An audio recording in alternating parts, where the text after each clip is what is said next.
Okay guys, I'm back with another video. எல்லாருக்கும் வணக்கம். So hopefully பார்த்தீங்கன்னா எல்லோரும் சேஃபாக இருக்கீங்க நம்புகிறேன்.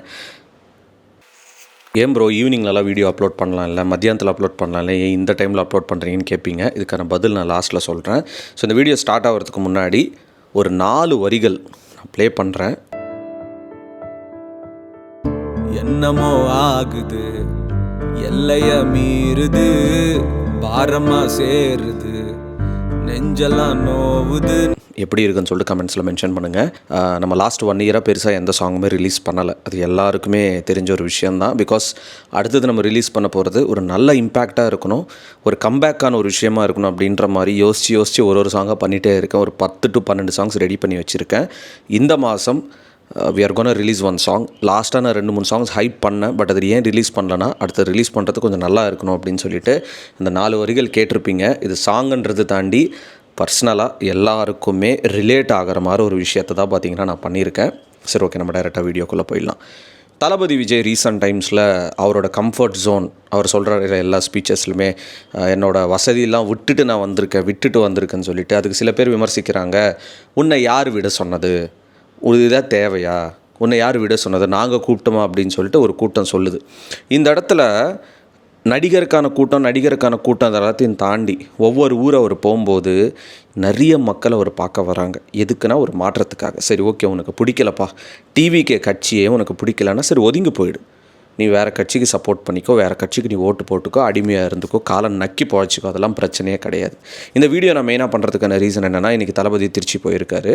அங்கே போயிட்டு சர்ச்சாக இருக்கட்டும், பள்ளிவாசல், அதுக்கப்புறம் கோயில், இது எல்லாத்துலேயுமே போயிட்டு ஒரு ப்ரே பண்ணியிருக்காரு. எதுக்குன்னா எலெக்ஷன்ஸ் வருது, டிவிக்கே ப்ராப்பராக ஒரு ஓட்டு வாங்கிட்டு ஜெயிக்கணும் அப்படின்ற ஒரு ஆசையில் அவர் போயிருக்கார். இதில் இந்த ஜாதி வெறி பிடிச்ச சில நாய்ங்க நம்ம கமெண்ட்டில் எப்போவுமே இருப்பானுங்க, ஒருத்தர் 2 பேர்.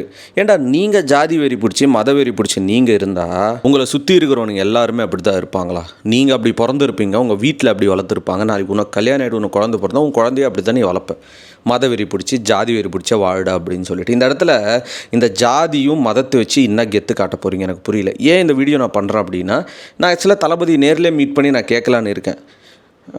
விஜயனா இதெல்லாம் எதுக்கு தேவையா, இவ்வளோ பேர் உங்களை வெறுக்கிறாங்க அப்படின்ற மாதிரி கேட்கலான்ற ஒரு மைண்ட் செட்டுக்கே எனக்கு போச்சு. என்ன நடந்ததுன்னா, இன்றைக்கி அவர் திருச்சியில் ஒரு சர்ச்சில் பார்த்தீங்கன்னா முட்டி போட்டுட்டு நடந்து போனார் ப்ரே பண்ணிவிட்டு. அதுக்கப்புறம் பள்ளிவாசல் போயிருக்காரு, ஒரு கோயிலுக்கும் போயிருக்காரு, ஒரு பூஜை பண்ணியிருக்காரு. இந்த இடத்துல சில பேர்லாம் அந்த ஒரு வீடியோஸ்கில் கமெண்ட் போட்டிருக்கானுங்க. ஜோசப் விஜய் இவர் பார்த்தீங்கன்னா மதத்தை வச்சு இங்கே அரசியல் பண்ணுறாரு, ஜோசப் விஜய் இவர் பார்த்தீங்கன்னா டிவிகேல ஜெயிச்சிட்டார் அப்படின்னா எல்லாரையும் கிறிஸ்டியனாக மாற்றிடுவார். டேய், ஏதாவது சொல்லிட்டு போகிறோம் வருது, எனக்கு வாயில் வேணான்னு இருக்கேன் நான். நீ மதவெறி பிடிச்சி ஜாதி வெறி பிடிச்சி நீ வாழ்ந்தா, நீ அழிஞ்சு போனால் உன்னை சுற்றி இருக்கிற எல்லா சமுதாயமும் அப்படி தான் இருக்குமா? இல்லை நீ பார்க்குற எல்லாருமே அப்படி தான் இருப்பாங்களா? எனக்கு புரியவே இல்லை. நீ எதை வச்சு இவர் கிறிஸ்டியனாக மாற்றிடுவார், இவர் மதத்தை வச்சு அரசியல் பண்ணுறான்னு உனக்கு எவ்வளோடா கேவலமாக தோணுது உனக்கு? எனக்கு புரியவே இல்லை. ஒருத்தனுக்கு வன்மம் இருக்கலாம்டா, இந்த அளவுக்கு மூளை கெட்டு போயிட்டு வாழ்கிறீங்க. ரொம்ப நாள்லாம் நிலைக்க மாட்டீங்கடா. இப்படி தான் இருந்தீங்கன்னா ரொம்ப நாள் வாழவே மாட்டீங்க. சரி, ஒரு கட்சி பிடிக்கல, அவங்களோட கொள்கையை பிடிக்கல, மக்களுக்கு என்ன பண்ணிட்டாங்க. இப்போ தான் நம்ம அரசியல் ஸ்டார்ட் பண்ணியிருக்காரு, இப்போ தான் அரசியல் வந்திருக்காரு. அரசியல் வந்ததுக்கப்புறம் தானே தெரியும் என்ன பண்ண போகிறாருன்னு சொல்லிட்டு. அவர் அரசியல் வரத்துக்கு முன்னாடியே எவ்வளோ பண்ணியிருக்காரு. இல்லை, நலத்திட்ட உதவியெல்லாம் பண்ணியிருக்காரு, மக்களுக்கு வச்சு அவ்வளோ நல்ல விஷயங்கள் பண்ணியிருக்காரு, எல்லாம் ப்ரூஃப்லாம் இருக்குல்ல. ஒரே ரீசன், அவர் உங்களுக்கு நடிகராக பிடிக்காது, அதனால் அரசியலில் பிடிக்கல. இதில் என்னென்னா புதுசாக ஒரு வார்த்தை தற்குறின்னு சொல்கிறது, இல்லைன்னா அந்த கரூரில் நடந்த விஷயத்தை பற்றி அடிக்கடி பேசிகிட்டே இருக்கிறது.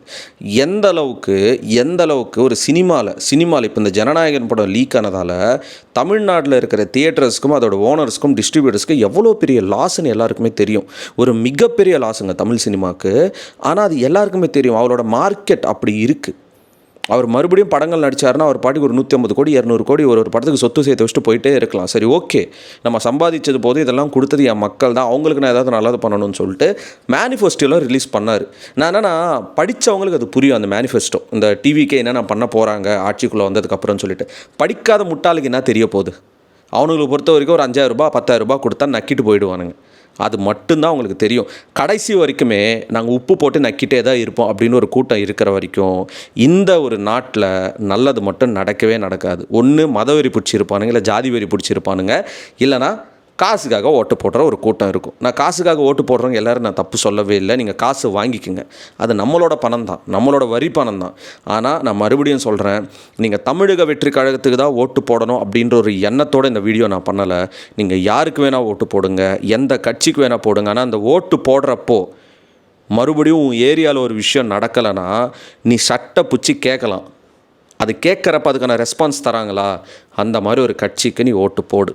அந்த ஓட்டு போடுறதால உன் குடும்பமோ இந்த சமுதாயமோ நல்லா இருக்கா, ஓட்டு போடு. உனக்கு ஒரு வேலை வாய்ப்பு கிடைக்குதா, ஓட்டு போடு. நாடு நல்லா இருக்கா, ஓட்டு போடு. இது எல்லாத்தையும் இல்லாமல் ஒரு ஈகோவில் ஒரு கெத்தில் ஓட்டு போட்டு உன்னை நீயே அழிச்சிக்காத. நான் இப்போ என்னன்னா ஒரு விஜய் ஃபேனாவோ இல்லை அவர் டிவிக்கே ஸ்டார்ட் பண்ணார் அப்படின்ற ஒரு விஷயத்துக்காக இந்த வீடியோ பண்ணலை. இவ்வளோ அவர் பண்ணணும்னு அவசியமே கிடையாது. மறுபடியும் படங்கள் நடிச்சுட்டு அவர் சொத்து சேர்த்து வச்சுட்டு போயிட்டே இருக்கலாம். இந்த சத்யராஜெலாம் அவர் மேலே அவ்வளோ மரியாதை வச்சுருந்தேன் நான். இன்னலாம் பேசியிருக்கார் ஒரு ஸ்டேஜில். ஜெயலலிதா அம்மா கிட்ட இந்த தலைவா படம் ரிலீஸ் இஷ்யூ அப்போ தளபதி கை கட்டின்னு பேசினார் அப்படின்னு சொல்லிட்டு நக்கலாக ஸ்டேஜில் பேசியிருக்காரு. ஏன் அதே படத்தில் அவரும் நடிச்சிருக்காருல்ல. அப்புறம் அரசியல் அப்படின்னு ஒரு விஷயம் வருதுன்னா என்ன வேணால் பேசலாம், யார் வேணால் எப்படி மாறலாம். இன்னொருத்தர் என்னென்னா ரிமோட்டை உடைக்கிறாரு, டார்ச் லைட் உடைக்கிறாரு. இப்போ என்னென்னா போயிட்டு பவுன்சர் மாதிரி வேலை செஞ்சுன்னு இருக்கார் ஒரு கட்சிக்கு. இதில் எவ்வளோ பெரிய கேவலம், மக்கள் பார்த்துட்டு தானே இருக்கீங்க. இந்த கேப்டன் விஜயகாந்த் அவர்கள் அவர் உயிரோட இருக்கிறப்போ இதெல்லாம் நடந்து இருக்குமா? அவர் உடம்பு சரியில்லாமல் கூட இருந்தார். இப்போ நடக்கிறதெல்லாம் நடந்து இருக்குமா? நல்ல வேலை இதெல்லாம் பார்க்காம அவர் நிம்மதியாக போய் சேர்ந்துட்டார். இவ்வளோ கொடுமைகள் நடக்குது. ஏதாவது ஒரு குட்டியோன்னு மாற்றத்தை கொண்டு வரலாம், நான் மக்களுக்கு நல்லது செய்யறதுக்காக வந்திருக்கேன் அப்படின்னு சொல்லிட்டு ஒருத்தர் அரசியலில் இறங்கியிருக்கார். அவர் என்ன தான் பண்ண போகிறாரு, என்னெல்லாம் பண்ண போகிறார் அப்படின்னு ஒரு சில விஷயங்களை அவர் சொல்லும்போது நம்ம கேட்டுக்கலன்னா கூட பிரச்சனை இல்லை. பட் ஆனால் மிதிக்கிறீங்க பார்த்தீங்களா, அந்த மதவெறி பிடிச்சி ஜாதி வெறி பிடிச்சி அதுக்குள்ளே இழுக்கிறீங்க பார்த்தீங்களா. நியூஸ் சேனல்ஸ் எப்படின்னா 50% போடுறாங்க, 50% போடுறதே கிடையாது. இந்த சோஷியல் மீடியாவில் இன்ஃப்ளூயன்சர்ஸ் போடுறது, யூடியூபர்ஸ் போடுறது தான் மக்களுக்கே போய் சேருது. அந்த நிலமையில தான் நம்ம இருக்கோம். நல்லா யோசிச்சுட்டு ஓட்டு போடுங்க. கொஞ்ச நாள் தான் இருக்குது, கொஞ்ச நாள் கூட இல்லை, 19 இன்றைக்கி டேட்டு, 4 நாள் தான் இருக்குது எலெக்ஷன்ஸ்க்கு. தயவு செய்து நீங்கள் ஓட்டு போட்டால் அந்த ஒரு கட்சியால் உங்கள் குடும்பத்துக்கு ஒரு மாற்றம் வருமா அப்படின்ற ஒரு விஷயத்தை வச்சு நீங்கள் ஓட்டு போடுங்க. காசு வரும், 5000 ரூபாய் வரும், 10,000 ரூபாய் வருன்றதுக்காக ஓட்டு போடாதீர்கள், அவ்வளோதான். ஆனால் இன்னொருத்தர் என்னென்னா விசில் கோலம் தளபதி போட சொன்னாருன்னு சொல்லிட்டு நிறைய ஏரியாவில் கோலம் போட்டிருக்காங்க. போயிட்டு அதிகாரிகளாம் போயிட்டு கோலத்தை அழிக்கிறானுங்க, போடக்கூடாது அப்படின்னு சொல்லிட்டு. ஏப்பா ஊர் ஃபுல்லாக கூப்பனை கொடுத்து சுற்றுறானுங்க. தபால் ஓட்டு வாங்குறதுல மோசடி பண்ணி 1000 ரூபாய் கொடுத்து வயசானவங்களை பிரெயின் வாஷ் பண்ணிட்டு இன்னொரு கட்சிக்கு ஓட்டு போடுறவங்களை கூப்பிட்டு வச்சு இன்னொரு கட்சிக்கு ஓட்டு போட வைக்கிறாங்க வலுக்கட்டாயமாக.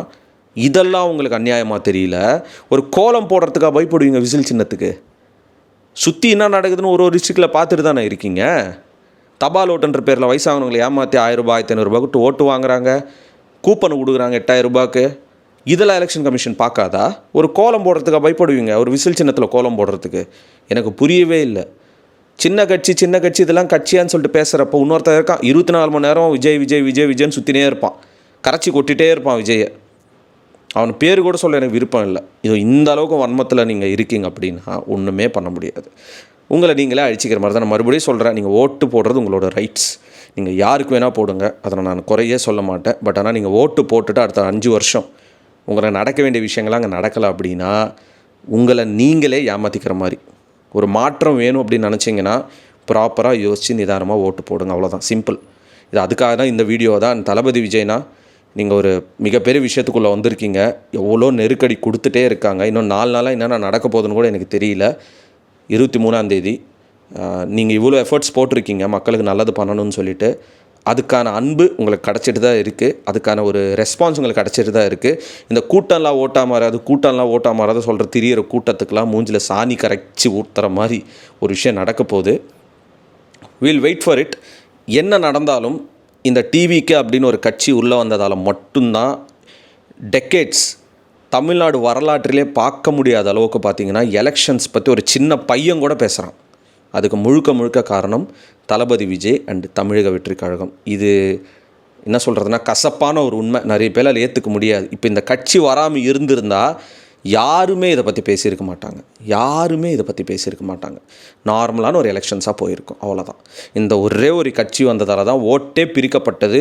கூட்டணிகள் கொச்சன்னு சொல்லிட்டு கூட்டணிகள் எல்லாத்துக்கும் ரீசன் தளபதி விஜய், அவ்வளோதான், சிம்பிள். சொல்லிட்டு இந்த வீடியோ முடிச்சுக்கிறேங்க. ஏன் ப்ரோ இந்த டைமில் வீடியோ அப்லோட் பண்ணுறீங்கன்னு கேட்டிங்கன்னா, நைட் டைம் தான் எல்லோரும் கொஞ்சம் சாப்பிட்டுட்டு தூங்குற நேரத்தில் இருப்பீங்க, ஃபோன்லாம் கொஞ்சம் ஸ்க்ரோல் பண்ணிகிட்டே இருப்பீங்க. அந்த டைமில் நீங்களும் கொஞ்சம் ஃப்ரீயாக பார்ப்பீங்கன்னு தான் இந்த வீடியோன்றதை நான் பண்ணுறேன். மற்றபடி தவறான விஷயத்தில் இன்டென்ஷன்ஸில் இந்த வீடியோ நான் இந்த டைமில் அப்லோட் பண்ணணும்னு எனக்கு எந்த ஒரு ரீசனும் கிடையாது. So stay tune. அந்த ஸ்டார்டிங்கில் வந்த 4 லைன்ஸ் பாட்டு எப்படி இருக்குன்னு சொல்லிட்டு கமெண்ட்ஸில் மென்ஷன் பண்ணுங்கள். இன்னும் நிறைய வீடியோஸ் உங்களுக்கு சந்திக்கிறேன் guys. Peace out and stay safe. Thalapathy கோடான கோடி ரசிகர்களின் என்றும் அறிவதி பிக் ஷாட் இவர் பிளாக் பஸ்டர் வந்த மகுமதி இக்னோர் நெகட்டிவ் வெட்ட சொன்ன தங்க தளபதி.